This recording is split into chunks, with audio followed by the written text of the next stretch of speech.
Ladies and gentlemen, we are back in the studio. It's so exciting. It feels like we were, I don't know, in COVID lockdown world there for a minute. As cold as it usually is. That feels pretty good. I do miss the setup in front of me, though. I miss all the Yeah, you did. Yeah, but nothing beats the basement, man. Right? I don't know. Hey, we're gonna play a trick. Our new video editor, Christina. She's had a wonderful week in training, and one of the things that I told her is, I said, you don't have to watch the whole podcast. You just watch for when we put these little timestamps in, and when you see the circular timestamp, you just start there, and then run it to where we've pretty much said all we can say, or we start saying stuff we probably shouldn't, when it gets way more views on the shorts. So she'll find a natural ending for it. But it all starts with that circle. So with you and I, we're going to play a trick on her, right? And I'm going to run that circle right now for no reason whatsoever.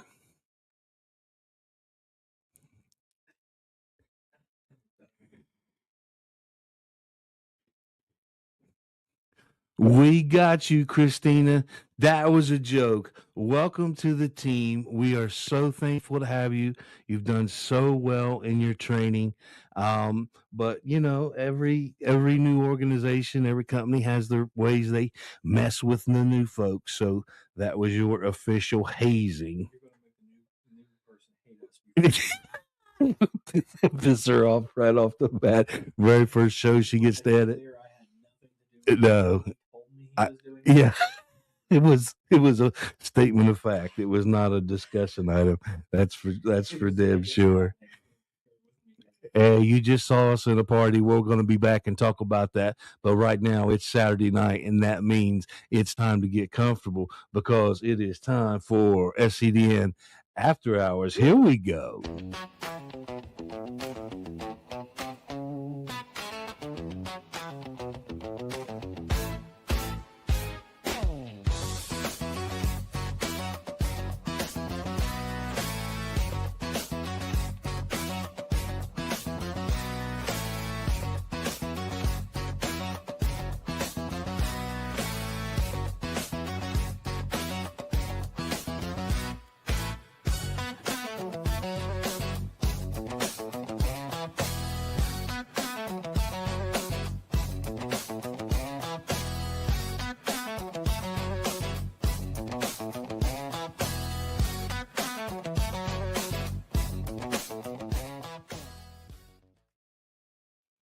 One of the rules of podcasting or broadcasting is you're not supposed to ever talk about what you said off camera. It's rude. It's unethical. But so I'm about to do the unethical. While our wonderful intro was playing, I was telling Austin, I can't believe how many people have decided to join us and watch the long form program. It's freaking amazing, don't you think? What does that say? It is amazing, especially when we started this for fun. Like, let's try this. Yeah, because we had Street Beats. We were trying to do a live on patrol, and we thought, man, that's going to freaking hit like crazy. And it was a want. And this basement became available, and we thought, well, let's throw a little money at some technology, and let's see if we can do this. And it's crazy. We pulled up, we took the Street Beats car, we opened all the doors, we took all of the technology out, we brought it inside. Yeah. All this is mobile, everything. This whole system, he had me set up in the car. So everything that's in here, it's we true. could literally pick up, stick in the car. We had it's true. Laptop setting on the dashboard. We had the mic coming out. We had a mobile desk I was actually using a desk. Which was one of the desks you get for your bed. Like if you want to sit in bed and play on the computer or the chair. And he repurposed it. He's like, here, try this. When it was freaking perfect, and it made the perfect workstation, so he could drive, I could run the stream. We had the same cameras, everything. The only thing new is we've been working with trying to get our audio game up so there's no echo. Which we came in for an hour yesterday, and Yeah. We've spent some time. We've spent some time, and then of course you saw the party earlier. Not party, we get together. We'll call it a get together. That's what adults, kids have parties, but adults have get-togethers. Luckily, I called and reminded him this morning to change the car. Changed the podcast. We could, if we could flip the camera around. Hey, close that door. Let's do it. We're gonna do something totally. Yeah, just close. Oh my goodness. I'll show you. I want to show you some behind the scenes. Okay, so let's see. I'm going the wrong way. Bring it around. Bring it around. Bring it around. Mark's wardrobe. I mean, this should say all it needs. This disaster. That is not a disaster. We might as well give him a regular tour of the studio. So there's the beautiful lights that are illuminating us right now. Can we go up and show the monitor? Yeah, so that's the monitor that we're looking at throughout the show. And wardrobe.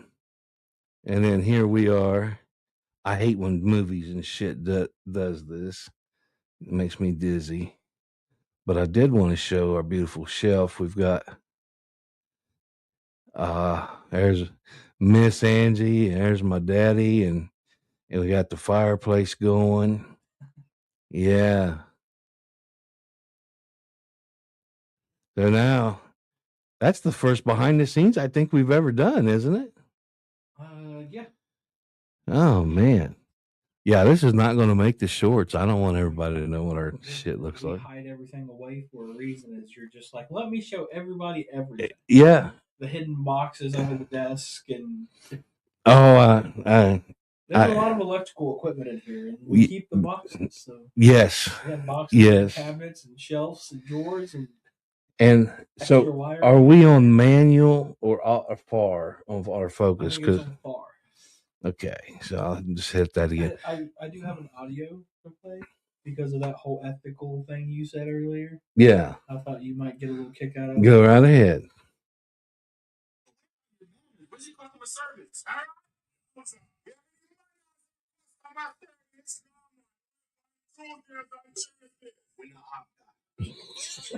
Yeah, customer service on Mondays and Thursdays. Wednesdays and Thursdays. And it's a Saturday night, so there's no customer service available. We don't deal with ethics here. Oh. We do and say the things that aren't supposed to be done and said. So, now for real, Christina, here is your signal for the first segment. So here we go.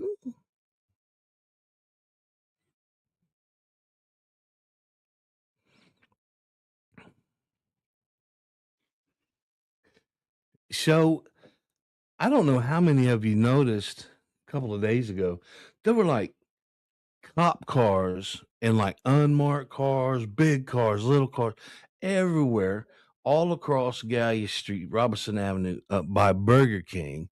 And the rumors, I started getting pings and rumors. I was like, holy cow. So I go to the SCDN scanner. It has gone on for hours. There's no way I can condense it down into a thing because there was just so many transmissions from the state to the Portsmouth. Did you hear anything about that? Well, I heard that they were searching for something. They had like ground penetrating radar and everything. At first, we thought it was a body or a decomposing body. And first thing that comes to mind is how much trouble that apartment complex there was back when it was open before. I think it's being rebuilt now. But yeah, I don't know what they're doing with it, but it says condemned. But I always see like a light on sometimes. There's workers doing things in there too. And but it was in the kind of the field between that building and like the next couple of row houses there. I did see a guy in one of the photos. He had one of the It's like the little box with the wheels on the side that you push, and that I believe it's ground penetrating. Yeah. Well, they were searching for something.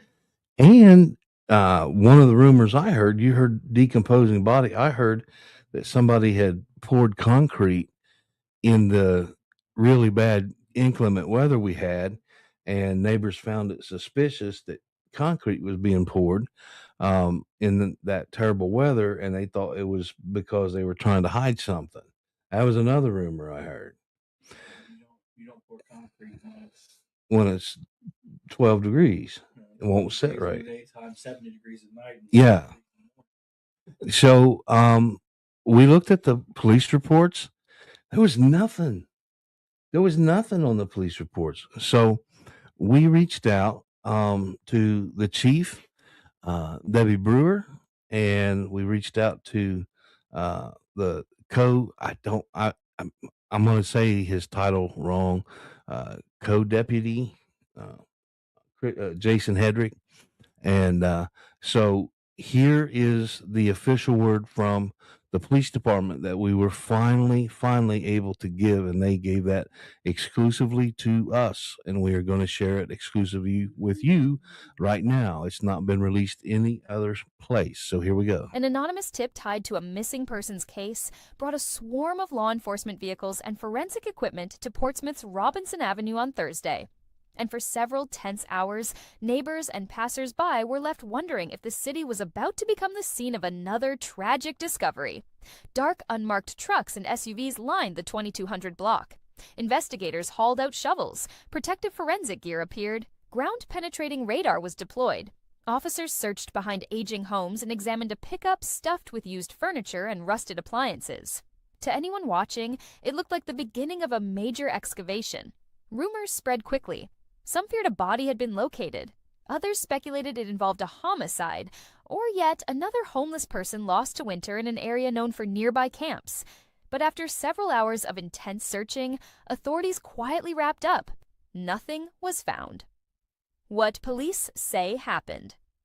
Portsmouth Police Department confirmed to SCDN that the activity stemmed from an anonymous out-of-state tip connected to a missing persons case.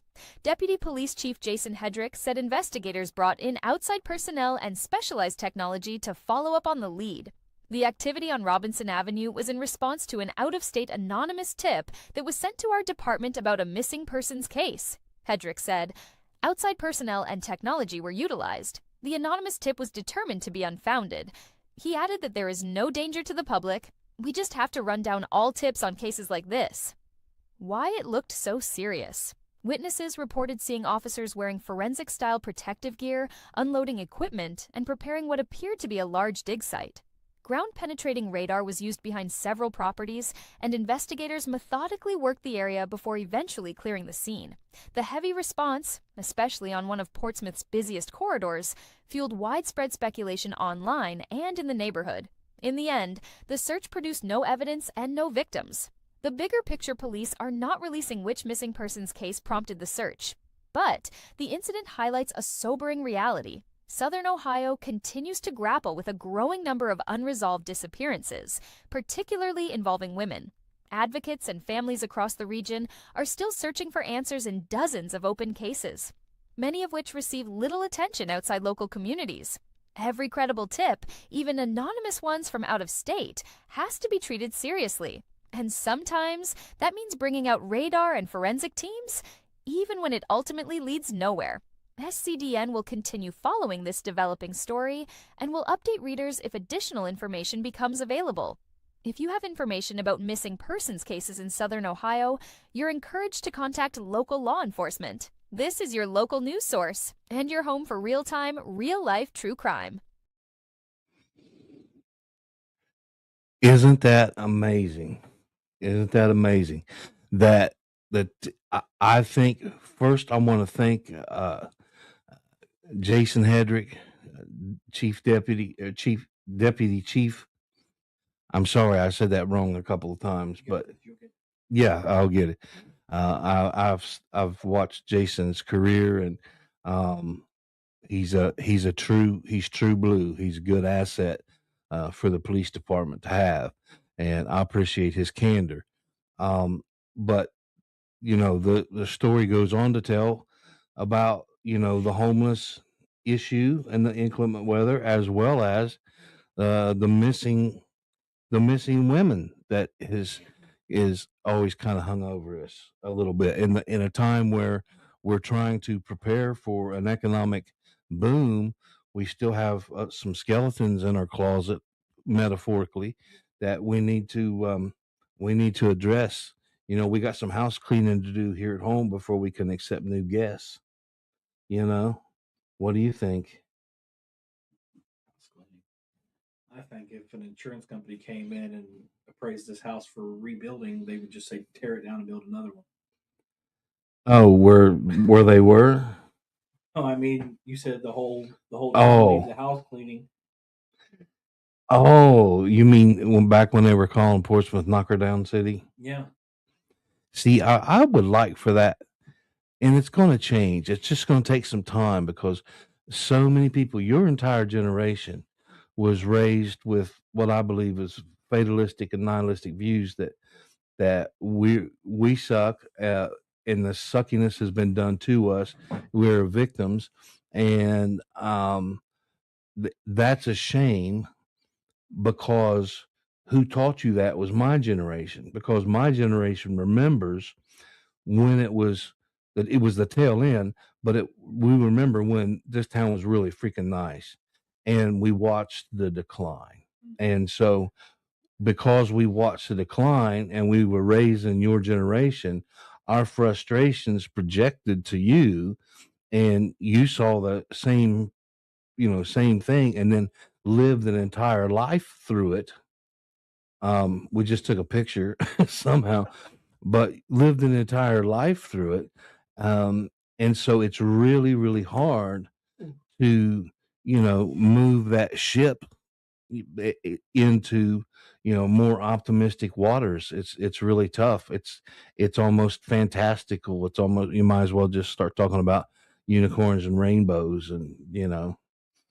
Well, one of the things I want to say to that is I hear and see so many people talking about how bad town is. I'm going to use some of your coins for a couple of. Okay, sure. If people would start getting off their asses and do something about it instead of just being a what is it, screen warrior? Right. Keyboard warrior. Yeah. If people would actually get up, go outside, walk down your street, clean up the trash just on your block. Yeah, we need a little more give a damn. Just a tiny, If you start just a seeing tiny people bit. selling drugs on your corner, report it. If you know about crimes that haven't been reported, report them. This town is not going to get better unless people stop sucking their thumb and start acting like the 80s and 90s kids that they are. Yeah. Yeah. There's a reason that 80s, 70s, 80s, and 90s kids were considered some of the toughest because we would, back in the day, before these things became real popular, when you talk shit, you got smacked. Yeah. Now people can get on here and talk shit and say things and be anonymous about it. Yeah, and dox you and leave terrible comments and make death threats and all kinds of stuff that back in our day, that's some old shit. Back in our day, and we nothing. I see people out in public, and I can tell you, largely, people are very nice and so complimentary, very easy to deal with in public. And I thank you, and you folks know who you are because I don't deal with that many people. There's a couple that's just a little hesitant, and I think it's just because they're not sure how to approach me. They think what they see or what they hear, their idea of what who I am and what I really stand for. They're just afraid to kind of engage. But for the most part, the people that know me out there in the public, when I run into folks, they're so nice. It's the exact opposite of the comments, you know? Like I've said before, it's like a Karen situation. They want the chaos, they don't want the resistance. So they want to talk crap, but they don't want to talk crap to your face. They want to say bad things about you, but when they're face to face with you, they're like, "Oh, hey, bud, how you been? How you doing?" I get that. And and it makes me feel good, and it makes me want to get out more because I don't get out much at all, very very little, and I'm only feel safe in certain places. So there's only just a certain few places that you can even find me, um, because I'm that much of an introvert, and people just don't realize it. But yeah, when I do occasionally run into folks, I can tell immediately if they recognize me or know who I am, and they are not, almost every time they are just so nice. And the only times they're not nice, they're not mean. They're just a little, little hesitant. They don't know what to do. It's like, oh, we have. I've been with you before when we had somebody yeah. come up and they were just like, "I'm not mad at you. I don't hate you. I just disagree with what you say." And you were like, "Well, I'm sorry that we upset you, but I remember who you're talking about now. Yeah. but we're, Had a good conversation. We ended up He invited us up on the porch and we sat on the porch with him for and he 20 minutes or so. he was like, I don't hate you. I'm not mad at you. He's like, I just disagree with what you say. And you're like, well, I'm sorry. We just put out what we're told. And just like we said on the podcast last week, like if you have information on the story we're doing and we're saying it wrong, inform us. Let us know. Well, it's not necessarily wrong. We have one source of information Yeah, that that's what I we was meaning. that we use, and that's the police records. Now, everybody's going to have their opinion. If the story's about them or somebody they know, everybody's going to have their opinion about what went down, and we can't report on opinions. We can only report on what the police report said and what's actually going to go before a judge eventually, right? But if a person, and I'm sure every one of them has a separate point of view. I'm sure everyone does. If Don't be mad. We're not mad at you. Don't be mad. Let us know, and we'll tell your side of the story too, and we'll get it out there on record. I don't mind to do that. I'm not after you. I'm with you. I'm for you. We're going to do this. We're going to take this economic boom, and we're going to ride it for several generations together. So no, I'm with you. A lot of the people that are like these dirty sons of are putting everybody's information out there, this and that, and that person who is saying that usually has an arrest record on Busted or we've done a story Yeah. on them, or it's like you're not mad that we're putting information out there. You're mad that we're putting your information out there. Right. I mean, everybody knows it's no joke. I mean, I got doxxed and I got arrested back in the '90s, and I didn't tell anybody. I thought I could get away with it, and my papa saw it in the Daily Times newspaper, and I really that was one of the worst days walking in my mom and papa's house and him pointing my name out to me in the arrest file in the newspaper. That was terrible. That was terrible. So I understand. I know we know what we're doing, and it does sting. But sometimes the and my hope is, and you have to understand, busted. People can say what they want, but busted is um, our flagship thing. I mean, everybody knows busted, and it's one of those things where my hope is two prong. One, that people that are first time offenders get embarrassed enough that they don't ever do that stupid shit again. And the people that are frequent flyers, um, we need to look at why they're frequent flyers. What in the system is broken? What resources can we offer them other than getting arrested all the time? What's another option? Let's think outside the box on these folks.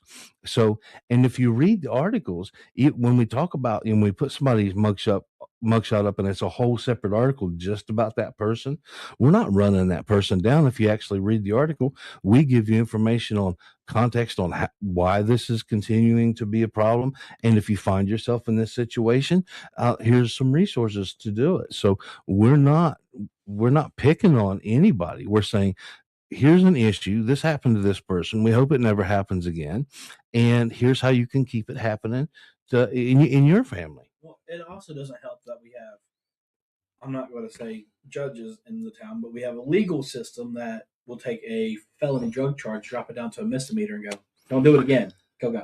Right. And what a lot of people, and I'm glad you brought that up really seriously, because we had a long talk with the judge. You should watch that video. I'll try to find it and re-release it in the comments on this video. We had a great conversation with the judge, and here's one of the reasons why this happens is he's saying that the state is telling them to release people, that it's not a county decision. So we can't get mad at that. We even wrote an article about the revolving door at the jail. Don't blame us. If you go to our website and just put in the keywords in the search bar, revolving door, I think it's probably the only article out of the thousands that we've written that has revolving door. Read that article, and it explains that it is a local problem, but it's caused by a state policy. And we need to either get Justin Bazuli to help us with that state policy, or we as a local community need to adapt of how we can comply with the state policy, but also put in compassion and, think about people like actual people instead of just the catch and release. You saw thumbnail with the fish and the people just getting thrown back out there to show up in Tracy Park or be naked in traffic. So I mean that's where we're at. What you looking up? Because I'm ready to go to the next section. Go ahead. I just wanted that. All right, so the next section is. Oh, I put this in the wrong thing. Before we do the next section, I want you to watch. This is a new video. We always talk about SCDN Radio, and this is a brand new music video that is just being released right now for the first time. It's the world premiere because we're broadcasting on 7 different platforms all over the country right now. And so this is the world premiere of our band Boone, Wade, and the Others. And so we're going to watch that before we go on to the next segment. Sound good? Yep. Okay, here we go. This is Boone, Wade, and the Others. Hey.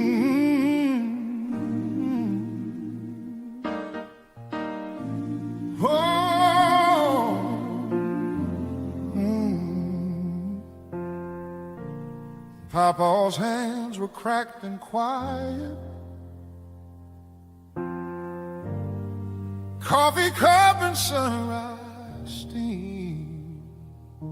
He said, boy, this life gets heavy, but it ain't as hard as it seems. He said, keep your word, keep your heart. When it all falls apart, keep holding on. When the night gets long, when the road feels wrong, remember what I told you, child. Storms don't last that long. Keep your promise, keep your faith, keep holding on. He folded up that old newspaper, pointed at my trembling hands. Fear will talk, just like a preacher. Faith will ask you where you stand. Faith will ask you where you stand. He said, keep your word, keep your heart. When it all falls apart, keep holding on. When the night gets long, when the road feels wrong, remember what I told you, child. Storms don't last that long. Oh, keep your promise,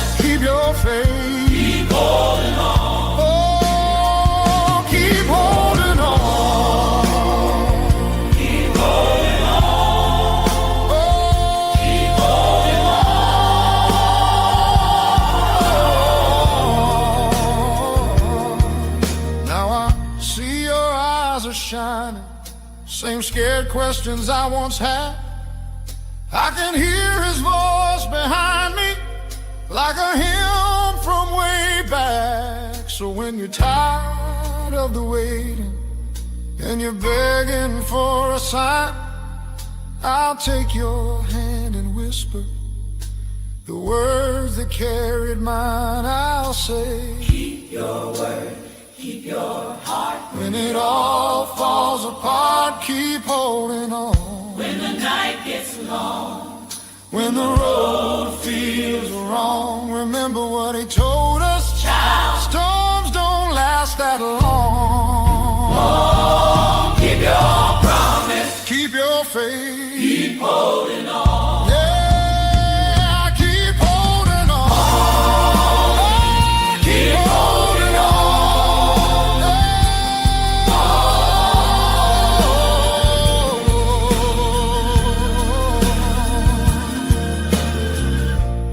Papa's Bible on my table,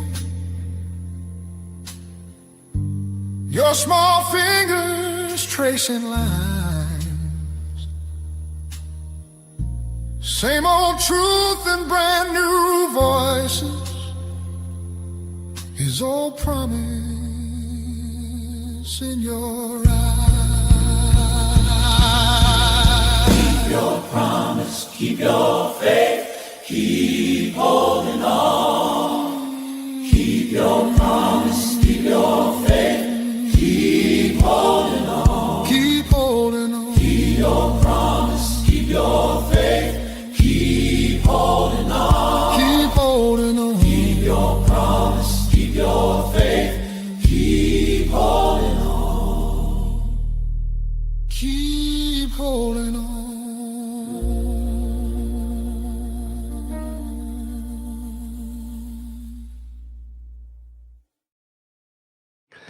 And that was Boone Wade and the Others. Wasn't that a wonderful song? So inspirational. Keep holding on. I love that song. I love that song.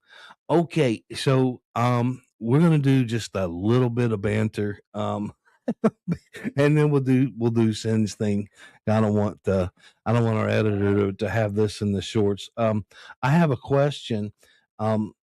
If does a hookah burn longer, like for a long time?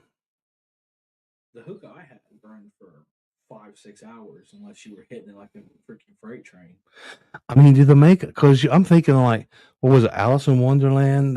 They smoked a hookah the whole time. But if you say hookah, people get all wigged out. But we all watched it 100 times on Alice in Wonderland. I was thinking, man, wouldn't it be cool if we could get one of those beautiful, like, decorative hookahs to go right here for like a vape, because we both vape for, I don't know, some kind of, and I just thought it would be funny. We would pick up one of those hookah straws and hit the vape. Most people nowadays, when they see the hookahs, they think of like the drug movies and this and that they're using opium and that stuff. But a hookah was never made for drugs. They were made for hookah tobacco, which comes in like basically like a thick, sludgy stuff. You put it at the top, then you put the thing on the top of that, and then you put the coal on top of that, and then you light the coal, and the heat comes down, it burns it, and then it sends it through the system, not the pipes. But it wasn't. There's a thing called hookah tobacco? Yeah. Oh. And what is it, like a little bit more moist so it burns longer, like almost like the wet leaf? Flavored and... Oh, wow. We're learning. That's another bonus for watching the long version, because you're not going to see that in the shorts, folks. I'll guarantee you that. Me and my ex, we had a hookah that we had set up, and we would use that thing almost every day. I knew you guys. You didn't tell me about the hookah.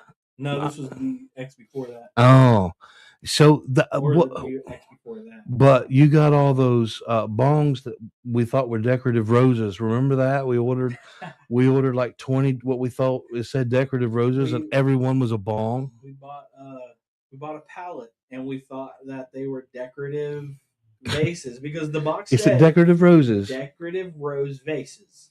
But when we opened them up and he pulled it out and was like, I don't think these are vases. And I looked over at him and I was like, Mark, those are bongs. And he was like, bongs. And I was like, for weed. And he was like, oh, put it back in the box. It had like, I saw the vase, but then it had like two other pieces, like a thing for like a decanter for the top and then something to go in this hole on the bottom. I'm like, well, that's kind of a weird looking vase. And why would you have these two extra pieces? And so then he's like, oh, that's for smoking marijuana weed. And so I'm like, oh my gosh. So I was like, this is bullshit. And then he opened the boxes up and they were all like Rick and Morty and who else was There was on there? not one with a rose. Not one with the rose. There's the Red Dragon. There's Rick and Morty. There was Adventure Time, I think it was. Didn't you like make one phone call and sell all the Rick and Mortys at one time? I did. Yeah, it was crazy. And then Like, we went because I was so blown away. I was telling the story to a friend of a drive-through that I go through all the time, and I was telling them the same story. And she said that because they have some there at their convenience store, and she says their boxes come and it says decorative vases. Maybe that's just their way of getting through. Because I'm like, man, they scammed the shit out of me because I spent hundreds on that stuff. I thought we were going to have like, remember Kenrick's back in the day where the Welcome Center is now, Kenrick's. I thought we were going to have some really cool vases, and they were bongs.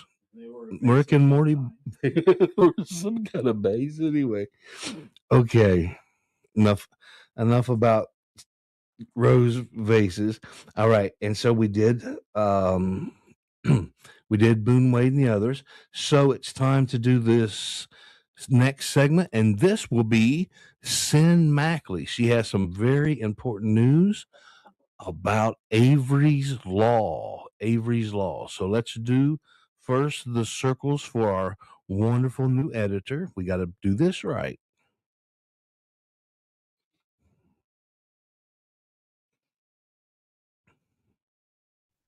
Well, Mark is not the only one with a really good rant in him. And my rant is to talk to all the bad dog owners about Avery's Law, which is going to be going into effect in less than a month on March 18th. And when I say bad dog owners, I'm not saying people who own bad dogs. I'm saying dog owners who are really bad at owning dogs. And with Avery's Law, we've got some really tough new rules against people who let their dogs run loose. We've talked before with the Scioto County Dog Shelter about how this is going to affect them. But just to give you a little brief on it, Avery's Law was put into place because of a dog attack on a 12-year-old named Avery Russell in Reynoldsburg, and she lost an ear. She had to have multiple surgeries after being attacked at a friend's house. And what this law does is really tighten dangerous dog statutes. It shifts away from breed-specific laws to behavior-specific laws. So it ups the owner accountability, and this is happening and it's a real problem here. And I am going to tell you a little bit of a backstory about why I feel very strongly about this. A couple of incidents.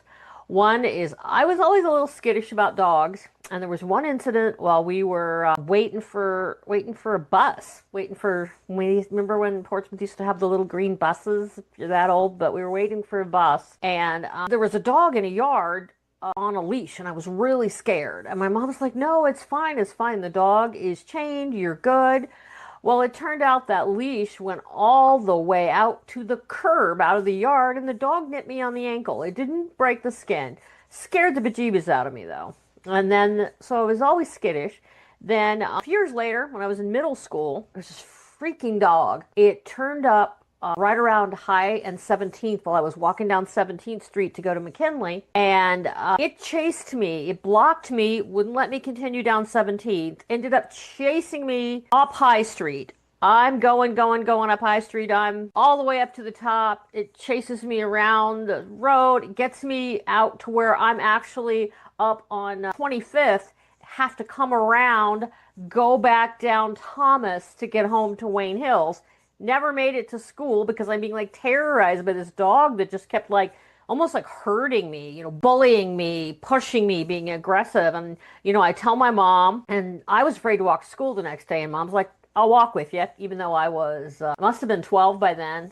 And so she walked with me, and sure enough, dang dog turned back up, was at it again. Mom just kind of distracted it. And she's like, okay, you go on and walk to school. It starts bugging her. She's like, just go on, walk to school. And of course, in the pre-cell phone days, I didn't know what happened. I went ahead and went to school. And when I got home, I found out that freaking dog followed my mom home to Wayne Hills, stood there in front of our apartment on Kendall Avenue, like growling at the door. And she called what we called then the dog catcher then. They came and ended up picking it up, but it didn't go away. I saw that dog roaming the neighborhood around there all the way through middle school. And I was terrified of it. And I was really and largely in part of that incident. Still, my heart goes like this when I see dogs, even though I'm friends with some friendly dogs. There are dogs I like, but there's just this instinct there of flight. And I think a lot of bad dog owners don't consider that. They think it's funny if their dog chases people, some of these people, because we look at some of these cases we have, and it is the same addresses, the same people again and again. Sometimes the only ending into it is mostly a lot of the ones, some out in the county and some in Lawrence County, is when the homeowner just had enough and ends up shooting these people's dogs. Not the dog's fault, it's the owner's fault. But we saw a case this week where a dog killed somebody's dog. We see dogs killing somebody's cats. We've seen calls for people that the police know are repeat offenders with dogs running loose and bothering people. But as we've told you, this is your kind of your countdown here. Things are going to get a lot tougher. Now, dogs roaming free, they'll be able to immediately consider them stray. And they have stronger authority now just to seize them. And now all those repeat incidents are going to build up on your record. And you're looking at facing criminal charges, dangerous dog designation. It's going to be a lot easier for the court to restrict you from owning animals in the future. There's going to be fines. There's going to be there's potential felony charges if it's severe injury or death. And remember, if your dog has escaped before, if there's prior complaints, if the dog has ever if the dog kills another pet, if a child or anyone is injured, your intent's not going to matter. Your dog they can take your dog, it's mandatory quarantine, and it's not going to be like in the past where they were allowed to let you quarantine at home. And that is something that the dog shelter is very concerned about, because they're going to need a lot more space, because they're going to be required to hold these animals until the judge gets to look at the case. You're looking at a dangerous dog classification, having your dog removed from the home, having your dog put down if it's deemed aggressive or unadoptable. And I mean, an animal could be in shelter custody for months while these cases will work through court. So maybe if your dog isn't a vicious dog, but this is just the one time your dog got out and got scared and acted up, you're still looking at trouble. And we know our dog shelter, all of our animal control is overburdened, overwhelmed, and they got to pay for food and vet care and staff and handling the evidence in cases like these. So it's just going to cost a lot, and it snowballs. And if your dog gets out, even if you've gotten your dog back 20 times before, this time it may not happen. You may not get your dog back. You could be charged. Your dog could be labeled dangerous and put down, and you may even get banned from owning pets again. So no more, it's a weak fence, dug a hole, somebody accidentally let the door open, my dog likes to roam because, we're in the country. It's not gonna be an excuse anymore. And so now every loose dog is a potential criminal case, a potential trip to the shelter. So, really think. I know a lot of people think they have the magic dog that is never going to bite anyone, never going to run in front of a car and get hit, never going to kill somebody's pet, but nobody does. Dogs, they're just dogs. And you are the owners. You are responsible to keep them in. And really, this is really your final warning, because you're going to end up in court. You're going to lose your pet. Your pet's going to get put down. And I hate to see it for dogs because, they're just dogs, but On the other end, people getting terrorized by loose dogs, that's not acceptable either. People have a right to, peaceable enjoyment. So keep an eye on your dog, folks. Please, please. Final warning. Please, please. Final warning. March 18th. I love how she does that at the very end. Well, Madam Content Director, you successfully did an eloquent rant. I'm quite proud, and I learned some things. I did not know that story about you, and then ultimately your mom. That's that's pretty wild stuff. Um, so let's talk about Avery's Law. And before we start, I have to put out, you have to understand your dog is your property. So those of you that have had a dog, if your dog bites somebody, who do you tell? You tell your homeowner's insurance because it's your fault. It's your property. It's no different than if somebody, it's no different than if somebody came to your house and fell off a roof. Um, it's your roof and they fell off. Um, it's your dog and they have torn something up or even worse, hurt someone. That's your that's already before Avery's law. That's your legal problem. With Avery's law, it gets tougher. There's, forgive the pun, there's more bite to it. That was a great pun. That was a great pun. I'm not going to waste an Insta bleep credit, but that was a great pun. I have you muted? Do you have us both muted? No, I see green. Okay. Now I'm unmuted. You're unmuted? Okay. Mark was doing this whole thing, and I'm just sitting here laughing, smiling at him, like, okay. Yeah, I thought he was agreeing with me. I thought he kept me going. I was about to quit, and I saw him smiling, and I'm like, well, I'm on a roll. I'm connecting with you guys. I must be. He's going, yeah. So I'm like, okay, I'll keep going. In reality, I was looking at him like, looking down at the camera, looking down at the computer, like, Mark, I'm kind of muted here. I can't say anything. I ended up in a monologue. I was misreading your body signals. But okay, what do you think? Loose dogs, dog bites, tougher restrictions, and the strain that it's going to put on the shelter because there's going to be more dogs that need to be quarantined. I don't disagree with it at all. I have seen so many. I mean, you've watched me go off because of stories of people leaving their dogs and letting their dogs run free, and I've gone into rants about it. Me and my whole family's big animal people. All 3 dogs in my life right now are, well, 2 of them are rescues. One was found at a hotel on Trim. One was found in an alleyway in Boston. Our German Shepherd, who's 16 years old now, when we found her, she was about this big. She still had her umbilical attached, and she was in an alleyway in New Boston, and her name is Allie. Because of that, she is now 16 years old, 17 years old, up there.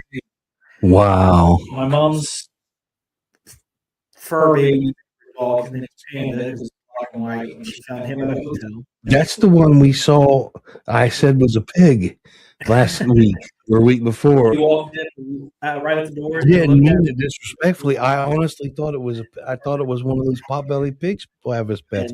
I wasn't being mean, and it was this dog, this your Panda. And we have a hate relationship. Yeah. He hates me, I hate him.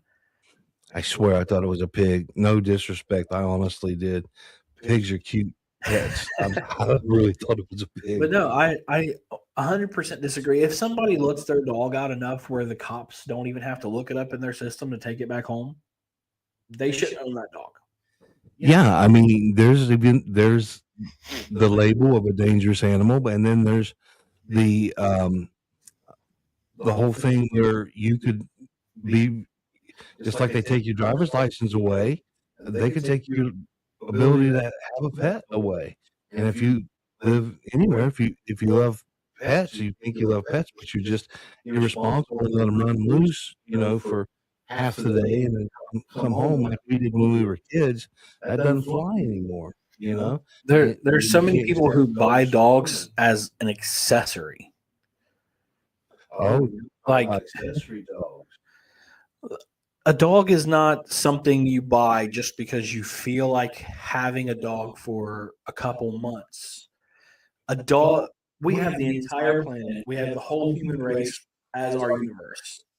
If we get a dog, we are that dog's universe. Yes. Our walls, the four walls, our house is that dog's entire universe. So we should treat it accordingly. To a dog, its owner is God. We feed it, we give it life, we keep it safe, we nurture it, we Nurture. nurture it. I love where you're going. Keep going. When I summer days, I like to go out to Shawnee and drive the trails, and Of course, it's beautiful. Yes. the amount of animals you see out there just on those trails, somebody just pulled up and thrown out the door is disgusting. That's sad. And they're lost. You can tell they're afraid. They're lost. Or they've gone just pure wild. They've just lost their damn mind. Because, I mean, if you're put in a traumatic situation, like your entire universe just decided they didn't want you and chucked you out somewhere where there's bigger, more dangerous animals that kill you. No more four walls. No more snack time.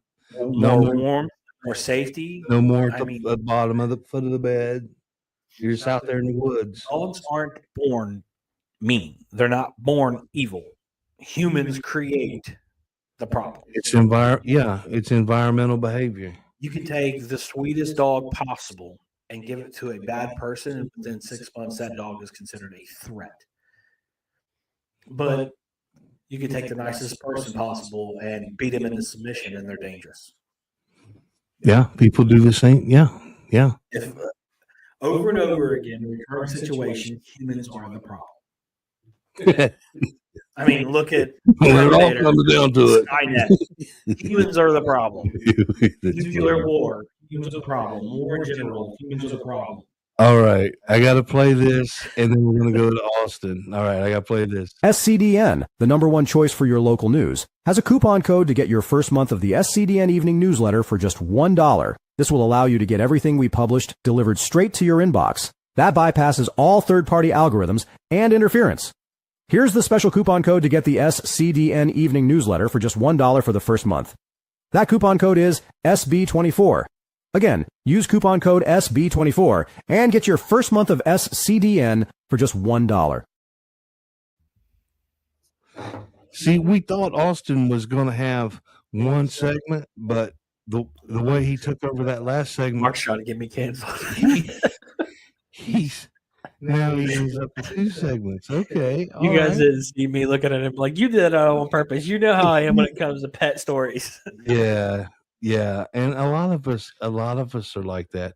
Okay, let's give Madam Editor her thing, and then we'll go and see what Austin has brought. And I will tell you, this is fun for me because I actually get to react. Yes, I uploaded them, but I uploaded them like immediately. I didn't watch them. I have no idea what I'm about to see. This Don't one's one tell of me. those moments when you hear it and you watch it, you're going to be like, Okay. I would expect nothing less. Let's give our editor a place where we can start here.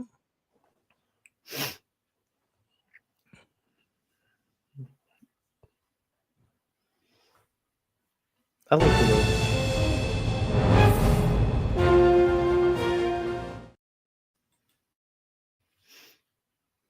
Hear me? I count down. Los aliens sí existen, lo acaba de confirmar Barack Obama. Are aliens real? They're real, but I haven't seen them, and they're not being kept in, what is it? Area 51. Area 51. There's no underground facility, unless there's this enormous conspiracy, and they hid it from the President of the United States. Brian Taylor Cohen fue el que le hizo la entrevista. Es este joven de aquí, quien tiene un canal que en tan solo 12 horas Este video, esta entrevista ya tiene más de 1,678,000 reproducciones. Sí, la entrevista dura 47 minutos, de los cuales los primeros 44 hablaron de Bad Bunny, del Super Bowl, de política, de Donald Trump y de muchísimas cosas que conciernen al país. Ese es su canal, más o menos como de política. Pero hasta el minuto 44 le hace una pregunta, los aliens... Hey, what the hell? What did you bring me? I didn't hear English. I told you that the guy that is presenting it was Spanish, but the video that we were watching was the English. Oh, You just let it. I thought it was a trail. yeah, I thought it was a Spanish intro and the rest was in English. No, it was just that 30-second clip. Okay, so you gave me this other one. Let's look at it. My gosh, give me some English, people. Barack Obama said that aliens are real. Have you seen any evidence of non-human visitors to Earth? Well, he gave classified information. He's not supposed to be doing that. You know? So aliens are real. Well, I don't know if they're real or not. I can tell you, he gave classified information. He's not supposed to be doing that. He made a big mistake. He took it out of classified information. No, I don't have an opinion on it. I never talk about it. A lot of people do. A lot of people believe it. Do you believe it, Peter? Well, the president can declassify anything that he wants to. So if you want to make an announcement, I may get him out of trouble by declassifying. Okay, Austin. What did he say there at the very end? He said that he may declassify the classified information that was given out without permission. So he's saying Obama overstepped and gave out information that was true that he wasn't supposed to. And they can't talk about it now because it's classified, but he might unclassify it. It's probably not true, but it could be true. It's classified. But the former president of the United States was like, oh, yeah, aliens are real. And we know Bill Clinton had a fascination with aliens and asked for it to be unclassified because even he couldn't see the stuff, and they wouldn't do it for Clinton. And he even went on late night talk shows and said, I've tried.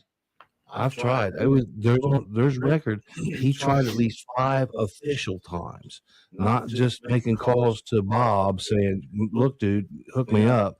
5 official requests for information about UFOs, and they wouldn't give it to him.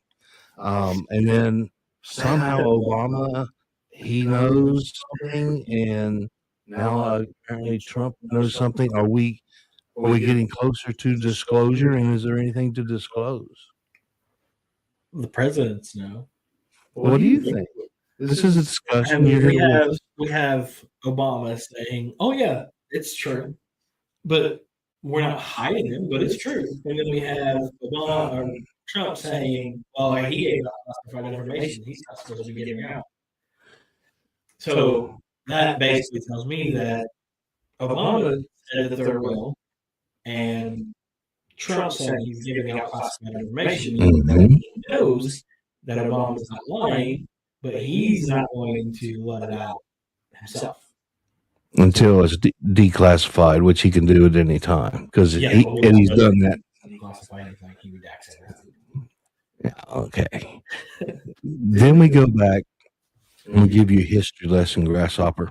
We go back to the missing time of Harry Truman. And when you talk about the missing time of Harry Truman, you look at when he was in Las Vegas for a fundraiser / convention. He disappeared even from his own Secret Service for the entirety of the evening until the next day. And the theory on that is he was escorted to Area 51 and saw the biologics and some of that stuff, and was given a full briefing and then returned back early the next morning. So looking at the missing hours, where did he go? And then some of the contemporaries like Jackie Gleason, you remember from I almost said the Moonshiners. It was the show Moonshiners. That's a different show. It's on history. Moonlighters. Jackie Gleason famously went down to a army base, either in Florida or South Carolina, with another famous person. I just can't remember who it was, and said, "I've got the access. I'll show you the bodies." And but that puts them on the East Coast, and then a bunch of people think they're in Dayton at Wright-Patterson Air Force Base. So there's a lot of misdirection. But we also know that places like our massive military with Lockheed Martin and Boeing, and are the things we see in the sky. Did we make them? I don't know. I mean, they're expecting to say that we made some of the flying saucers that we've seen. They can't even make a car that won't get a flat tire if it hits a pothole. You think it made a flying saucer? Well, they want you to, okay. They need you to buy rubber. They need you to buy gas, because we're an oil-based economy, and we're going to be a fossil fuel-based economy for 2 more generations at least. Ever if they have their plan about it. Yeah, and so they want you. This is a consumer society, so everything breaks. They want you to buy replacements. They don't want you to fix anything anymore. But what the hell were we talking about? Aliens. Oh, see, yeah, that's what happens. Also, look up. Mark's already get hit with that Men in Black thing. That yeah. Like, what are we doing? Where are we at? Who am I? Yeah. The last thing I'm gonna say on it is my friends in the UFO world. Look up the air traffic control station in Antarctica. So you just Google that in air traffic control Antarctica and see what they're up to down there in the frozen tundra of Antarctica. There's a place between here and Peebles that everybody's saying is a secret military base as well. Yes, and they're correct. I'm not supposed to say that. It's the GE plant. Yes. Yes. People were saying that, or a guy said that they were flown in there to work on alien technology, and then people said that it was never a thing, and nobody was flown in there, and there was no. And then there was somebody drove out there. Remember, they drove out, and they had their dash cam going, and we saw the dash cam video where they drove out there, and they got pretty far. They got farther than they thought.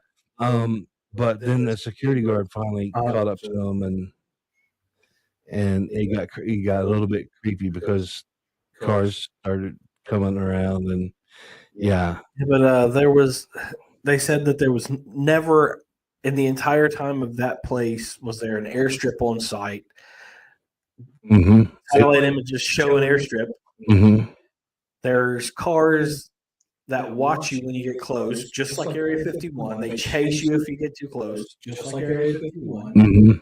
We have people who say that they were flown into a secret location to a place where you were like, that's not true. Yeah. They're basically standing on the airstrip and going, we have no airstrip. There's no airstrip here. Yeah. This is a drag strip.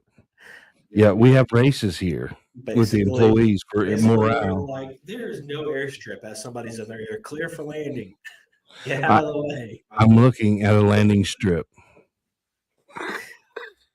It's like there's no such thing as aliens while Paul's behind him just waving at the camera. What do you think about the theory that aliens actually, instead of coming from outer space, they come from inside the planet? The planet is hollow, and they live inside the planet and come out through a couple of holes, and the North Pole and the South Pole, and interact that way. That's why you see so many submergibles where they go into the ocean, because they actually live in the middle of a hollow Earth, and it's actually what people will say. It's actually pretty cool. There's like 5 different species. I mean, it would be cool. Yeah, it would be cool. But I mean, I would like to go there, like on a vacation. From what I've heard about it, if they're not aggressive, I would go to inner Earth and hang with the 5 species. It would be cool, but at the same time, you got to like movies have dumbed that down so much that there's no way that is actually a thing. I'm thinking tropical and Turning to the center of the waterfalls. earth and Oh, well, see, I I don't know if you could do that, I would. then there's For like movies sure. where you like jump into a lake and swim to the bottom, and then all of a sudden you're back at the top of the water, but you're in an inverted version of Earth, and there's still dinosaurs and Oh wow! I've never. Send me the link to that movie. I'd watch it because I'd do it. I ain't hold my breath a long time. Oh, that's good. like Hollywood has dumbed that down so much. I wouldn't believe that, but at the same time, you can't literally sit here and be like, "Well, this is the only planet in the entire galaxy, or the galaxy and on the next galaxy." Mhm.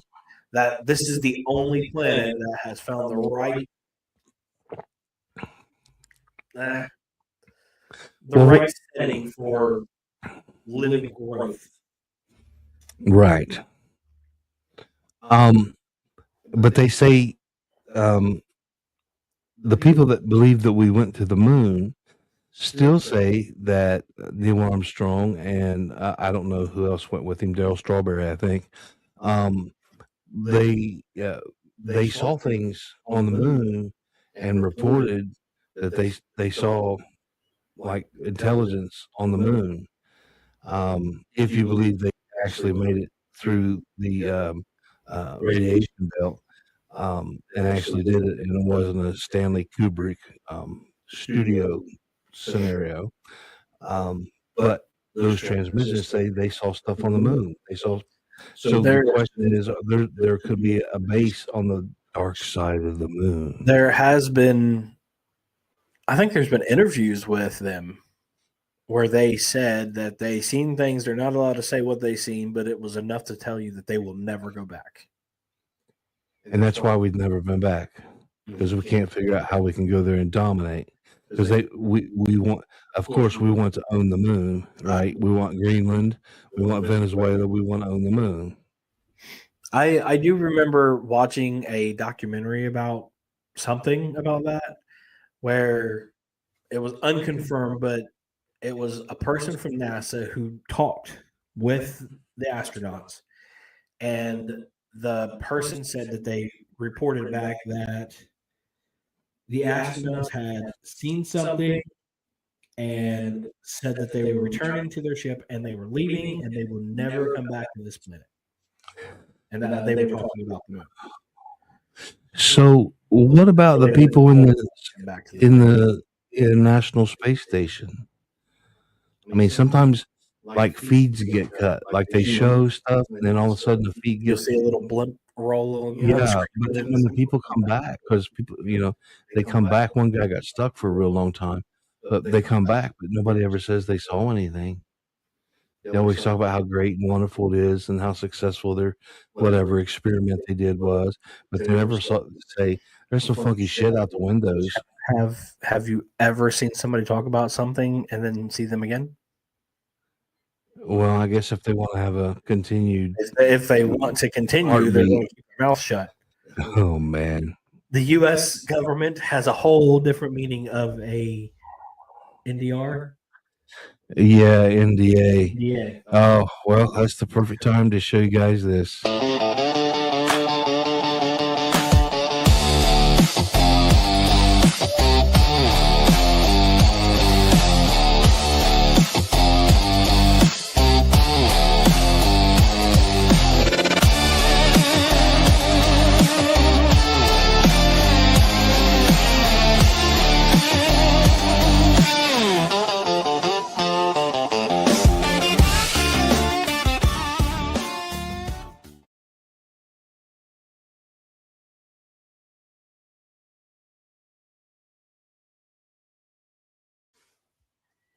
It's true, folks. They're coming. Shawnee Stick Football and actual MMA weekly fights. They're going to be televised. It's folks. We're getting into We're going to be on Roku TV and Fire Stick in just a couple of months. And so these fights will be broadcast literally all over the world and right here in Portsmouth. So we're really excited about it. We're teaming up with that company, and we're going to do as much promotion as we can. So look for it. Women's MMA, slap fights. It's going to be great. It's going to be great every single week. So you were saying what? You saw something that caught you off guard, or you laughed about? What was? Oh, we can't end the segment of talking on aliens and start another one with "They're coming, folks." Oh yeah. Yeah. You said that They're coming. Like, hey, yeah. That's a breaking story. Singularity. Okay. Hey, it's finally my segment. It's finally my segment. Who Isn't said that you great? could? Huh? Well, the producer that writes the show, When you catch him off guard, he starts to stutter a little bit. I was like, who said you could have said it? He's like, yeah, don't hey, look, I got a poker face, man. Don't give away my tails. Oh my gosh. All right, Christina, this is for you. It's going to get you started here into my segment, and here we go.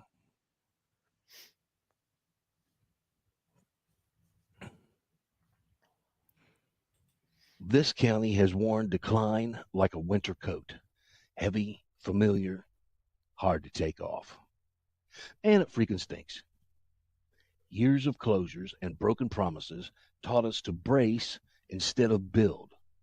When you live in the winter long enough, you stop planting seeds. A generation of drought, then a sprout. That single sprout has burgeoned into a garden. Drive to Franklin Furnace. The heavy equipment carving the earth from $1 billion data center isn't a promise, it's steel. Walk the riverfront. $330 million in development isn't talk, it's dudes and dozers. An active college football program isn't a random scheduled event, folks. It's a pulse. The city hears its own heartbeat again. And then it remembers it's alive. But here's the shift. Optimism is a responsibility. Not blind cheerleading, not denial of hardship, responsibility.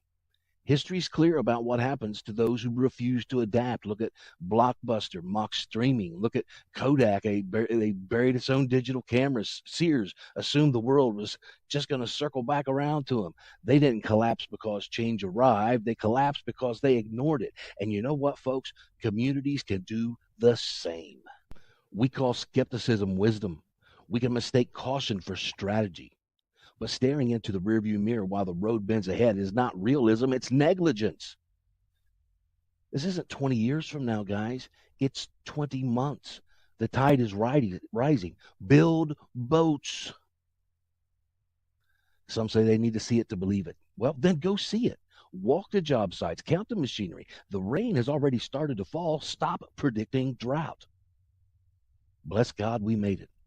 Praise him that he saved us, though we denied him and even defamed him. He has shown mercy, not for us, but for our next generations. We're going to get our comeuppance. You believe that? We're the ones that jumped headfirst into the empty pool anyway. Maybe next time on that one. But leadership's got to understand this too. I'm seeing city council agendas with no discussion items, none, not a zilch, zero.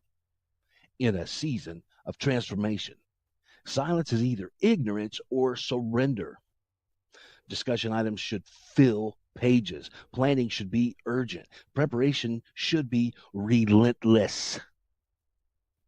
Talking about transparencies for crises that don't exist or don't matter anymore, well, that's the easy path. Preparing for growth that is already here requires a certain worldview. Yes, CPS strains our finances. Yes, challenges remain.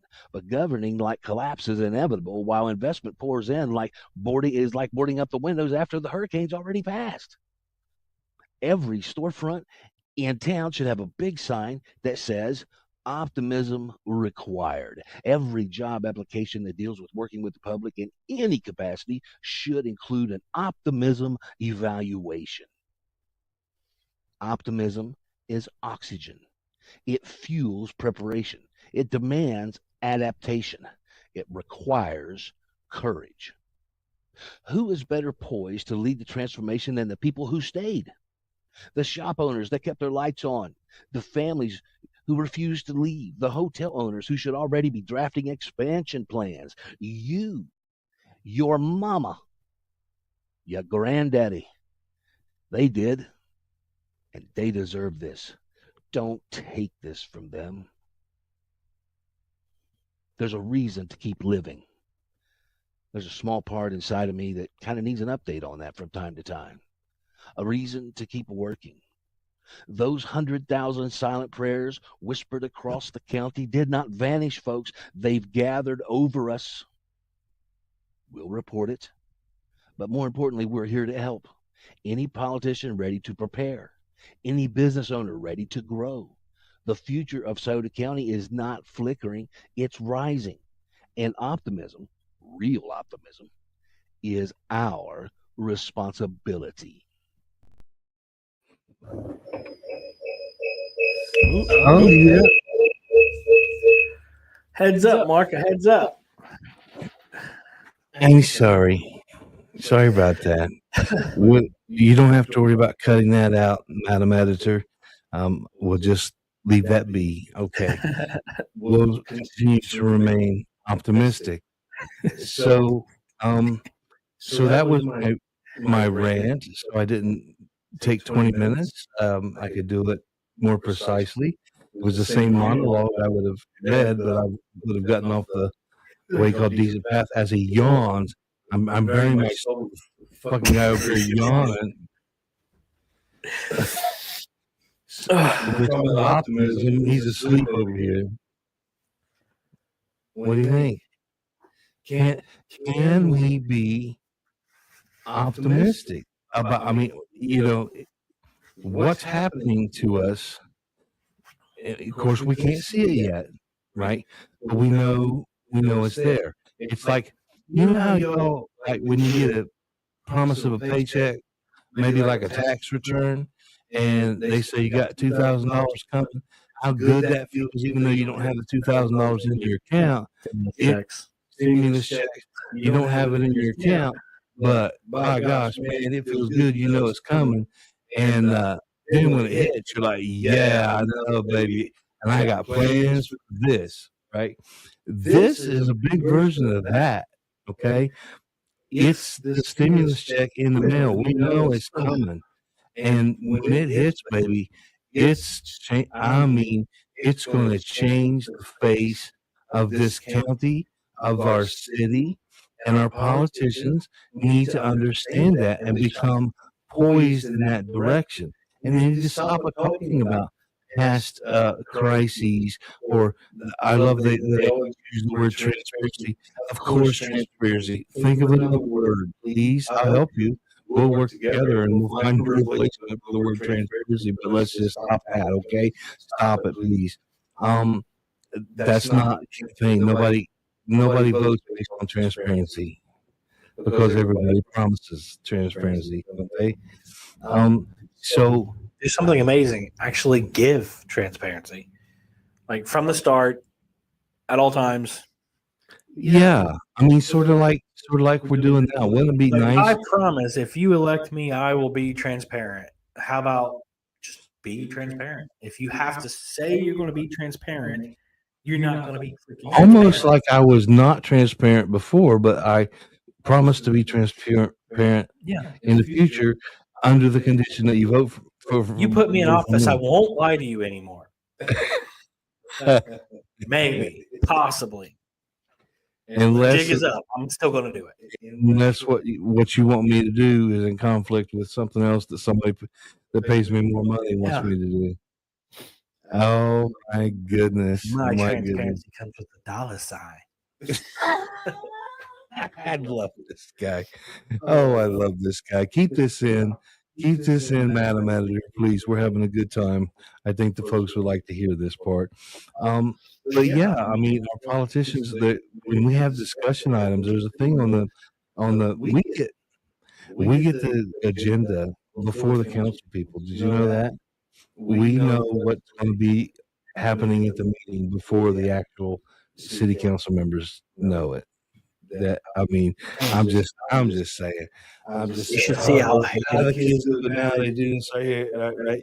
We get it. You should see how hated me and Mark are when we go to the courthouse for their discussions. Oh yeah, but anyway, so when I look at it, the discussion items, I look at it and I'm like, why are there not like a whole page of discussion items? Why isn't anybody putting anything forward?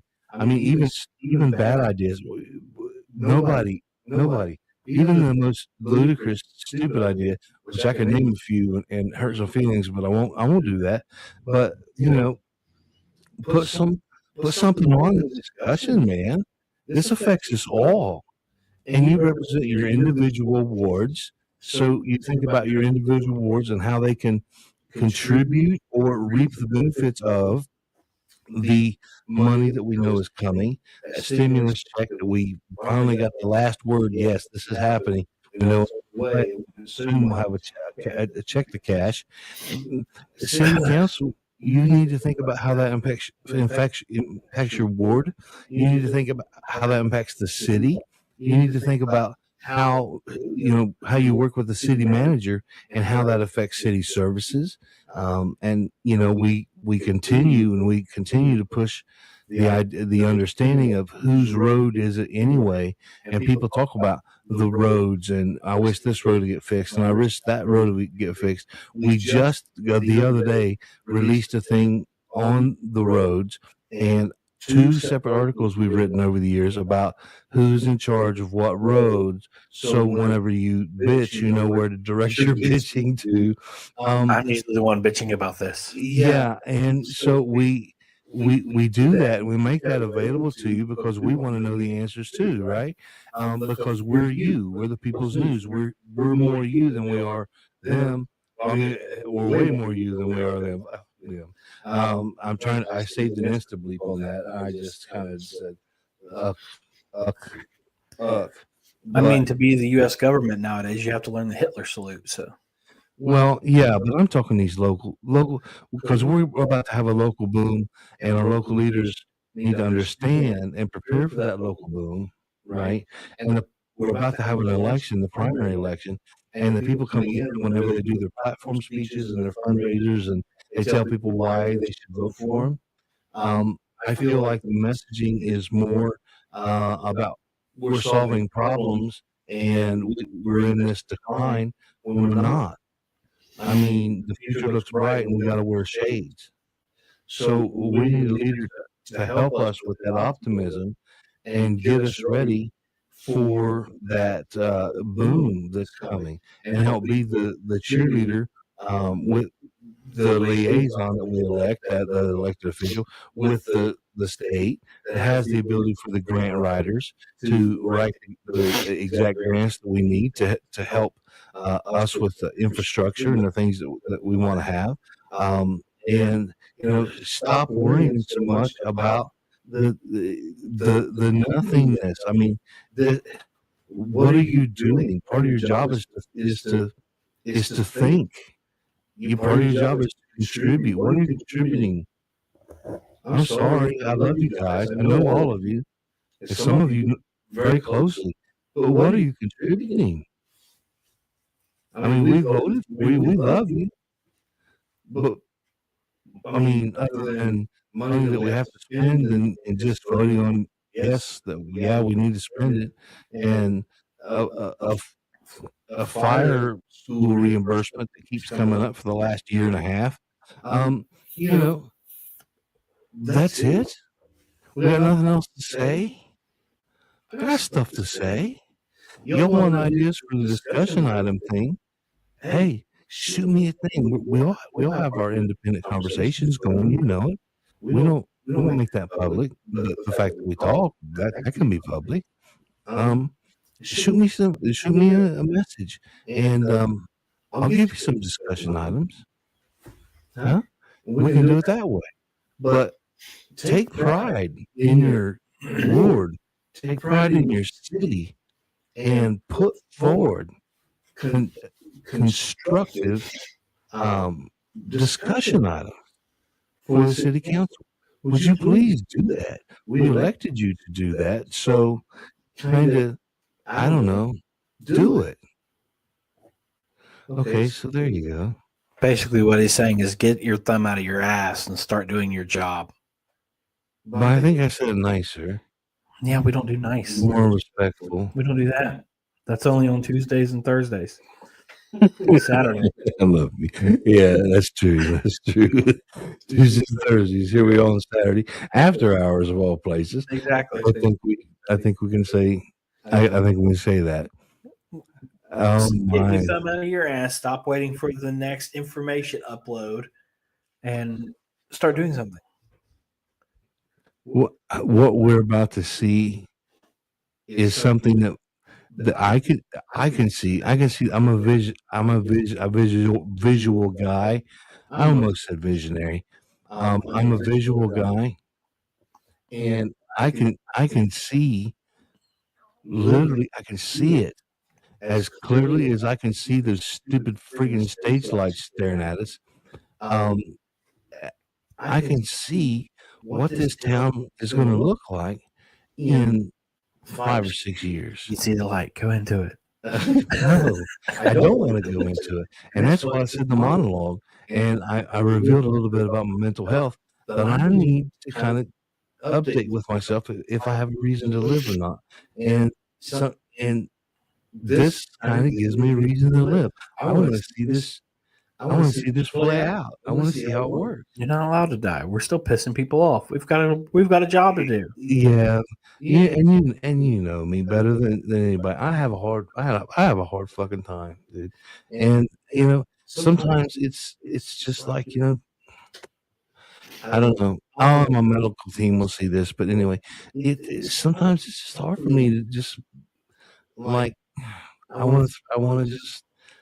And I've told my medical team this. It's not like I want to just cash in my chips like that, but I just want to unplug from everything and just disappear.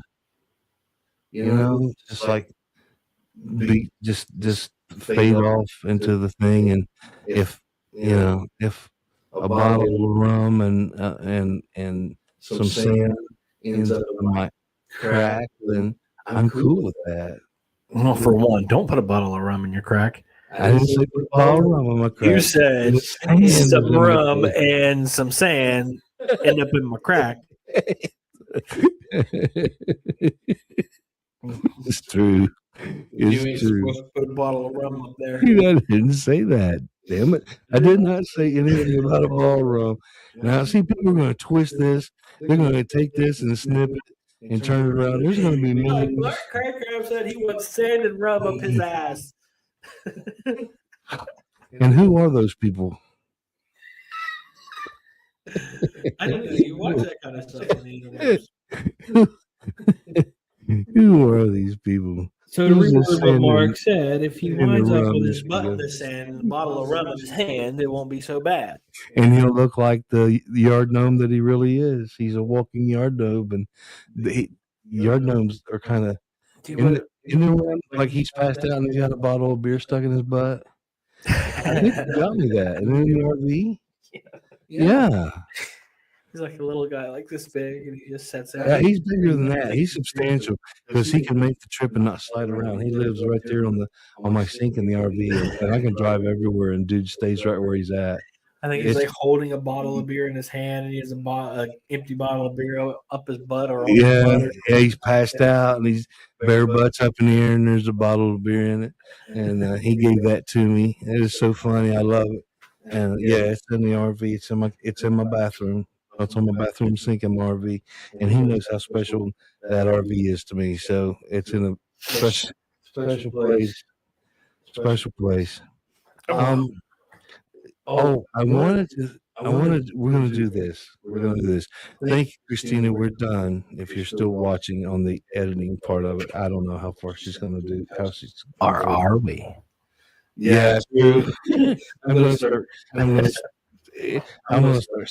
need to stop telling Christina when we. Come on, you got this. Yeah, just let her go. The golden pen. Just whenever you think we've gone too far, said too much. When it cost too many Insta bleep credits. That would have been my fault. I let out a few wordy dirts today.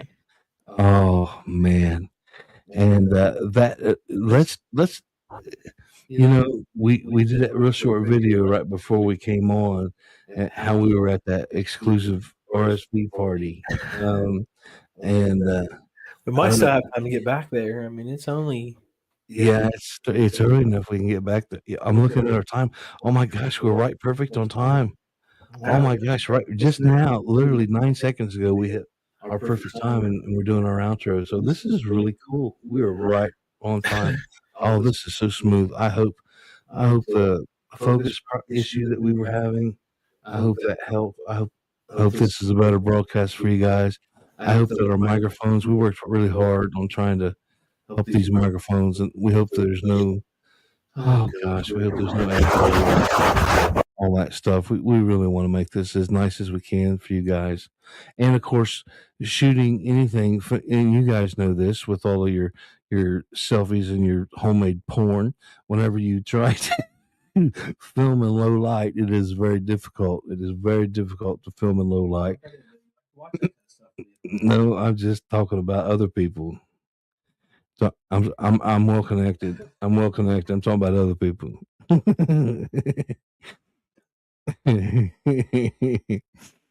So anyway, for thanking you guys that watched the long form video, we've decided we're going to have an inside joke between you guys, because we know we jumped from about 500 people that would watch the long form video to about 3,000 people that do the long form video.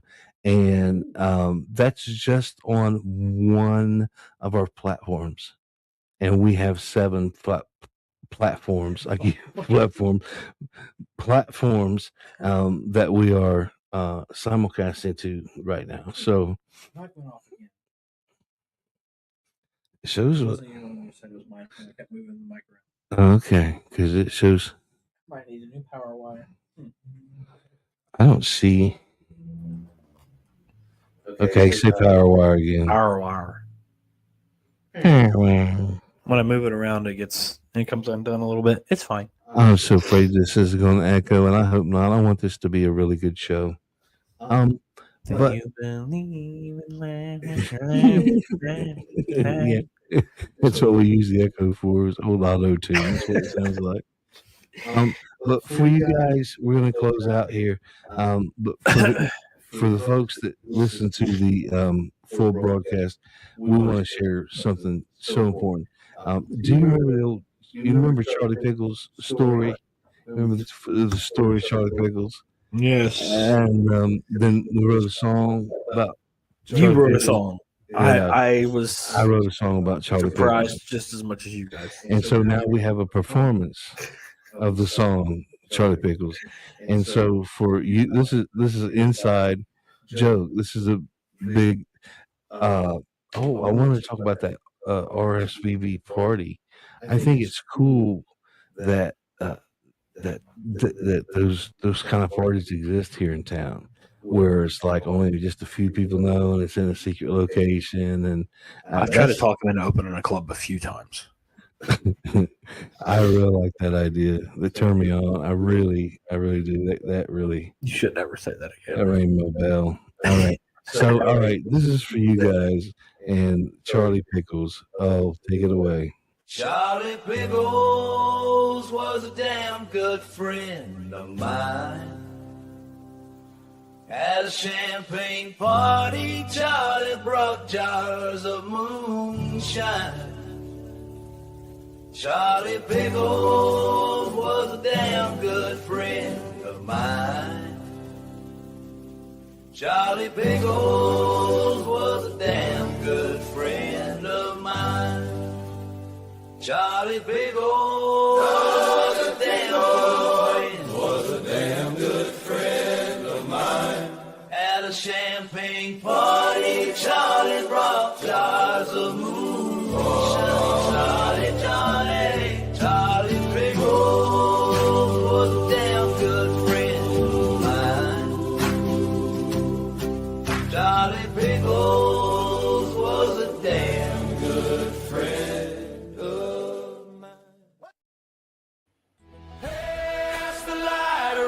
my friend. Don't hide it when it shines. One little jar turns the dark to gold. One's the young and heals the old. One's the young and heals the old. Pass the light around.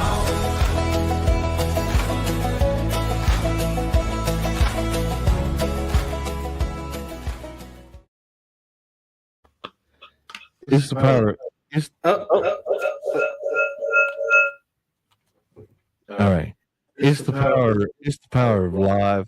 When we started whatever the hell I was playing. Oh, Charlie Pickles. Yeah, When I was playing Charlie Pickles, Austin went to a different part of the basement, and I didn't know how long he might be gone because I knew the Charlie Pickles deal was only 1 minute long, and I thought he wouldn't make it back in time. So I went ahead and hit the outro thing. Abandoned me. That's what I'm being told. That I abandoned it, and I didn't mean to. I really didn't. I feel so bad. So I had to stop. See, and I had to make it to where Austin had a chance to do his part of the outro. Hi guys. And I want to make him feel good, and I want to give him this.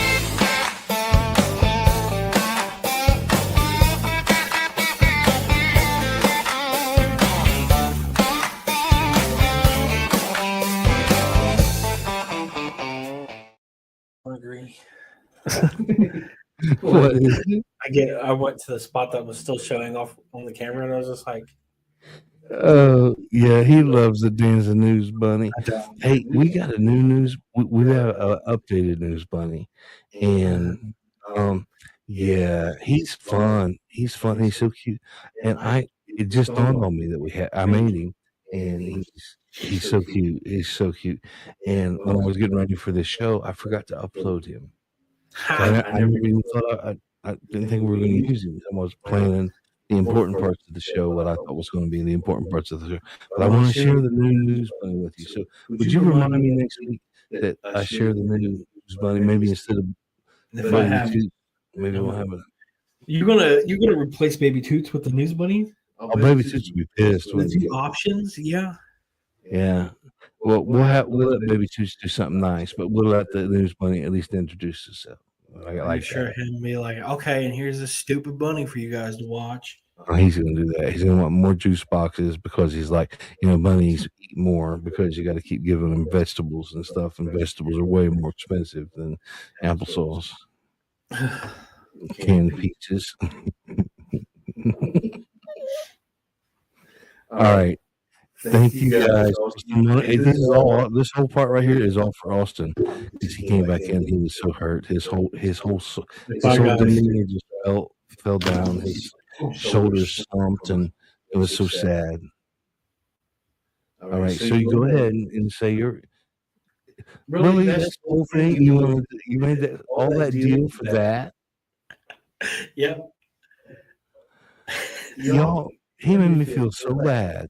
So bad on the inside, and all he wanted to do was it's my number one dude right here too. That's ridiculous. All right, thank you guys. Have a wonderful week. We'll see you next week. Bye guys. Pass the light around, my friend. Don't hide it when it shines. One little jar turns the dark to gold. One's the young and heals the old. One's the young and heals the old. Pass the light